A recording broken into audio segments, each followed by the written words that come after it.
Hello everybody, welcome back to Apex Legends, and today I'm going to be kind of reviewing and comparing the G7 Scout and the 30-30 Repeater, which is new in Season 8. Now the 30-30 and the G7 Scout are pretty similar weapons, one using light ammo, the other using heavy ammo.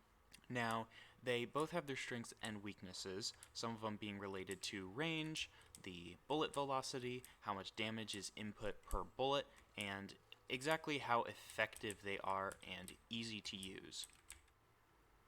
Ow.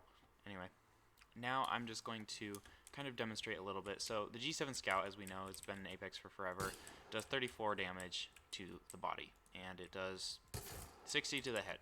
That's quite a lot, actually, and if you're up here, you can finish off an enemy pretty damn quickly. Now the 30-30 does have a much higher damage per bullet. Instead of 34, it does about 42. However, unlike the G7 Scout, which is pretty much one damage no matter what, it's one damage. If you are to ADS with the 30-30 repeater, it actually charges up and does 57 damage. Although it takes 2.5 seconds to charge this up, it is still really effective. So if you're at ranges, you can sometimes charge it up behind cover like so, and then peep out and get that 57 damage. However, it does take more time, and that does leave you a little bit more vulnerable, whereas the G7 Scout, you can just kind of spam fire it. Now I'd like to talk about the fire rate. So being a lever action, you can just tap fire it like pretty quickly, but you can't tap fire it any quicker than that. No matter how good your trigger finger is, that is the fastest you can hit fire it. The G7 Scout, on the other hand, has a much faster hip fire, which kind of makes up for the damage output.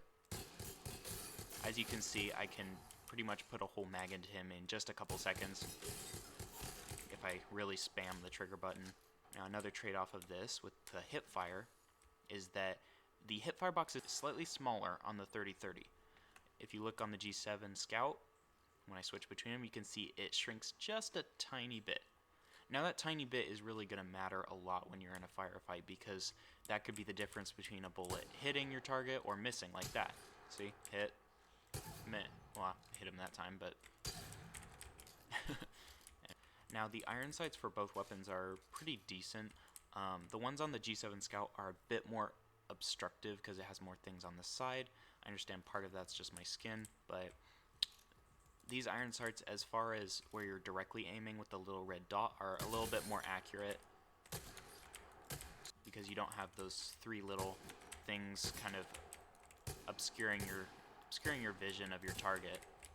Now, as far as the magazine capacity at just sort of the baseline without any sort of extended mag, the 30-30 repeater only has 6 shots, which is only a little bit higher than a wingman, versus the G7 Scout, which has 10 shots. So you are allowed a little bit more missed shots with the G7, making it a little bit less skill-based and a little easier to use than the 30-30, which you have to really reserve your ammo with so you don't run out because you only got 6 shots.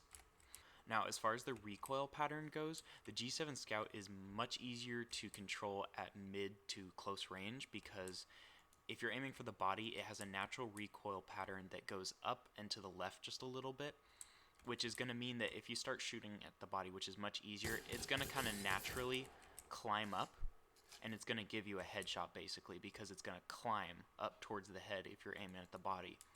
The 30-30, on the other hand, just kind of kicks back.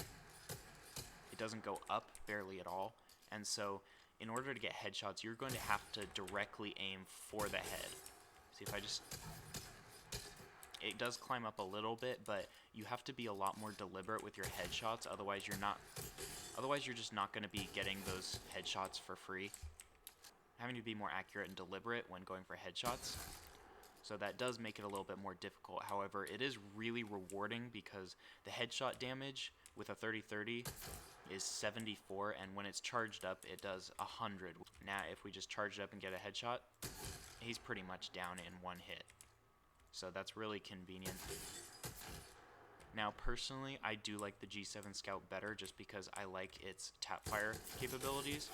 I find it much more usable, and I find it a little bit easier to get those headshots for free because my aim's not that good. And with the 30-30, the slower fire rate really kind of messes with my tap fire. So for those reasons, I don't personally like it, because I find that that a lot of the times I'll be engaging an enemy and I'll kind of slide down like this, and I'll just kind of like do that. And as you can see, that took quite a while. And if your enemy is like sitting there with a volt, they can literally just, and you're gone. And you know, they might be low, but you know, these dummies have level 3 body shields, you know. So like this guy, say I just have like a white body shield or something, you know, an enemy could literally just, and it's just so easy. And so for those reasons, I don't personally like the 30-30. I think it definitely has its strengths at longer ranges. I think at mid-range it's probably the strongest, somewhere around back here.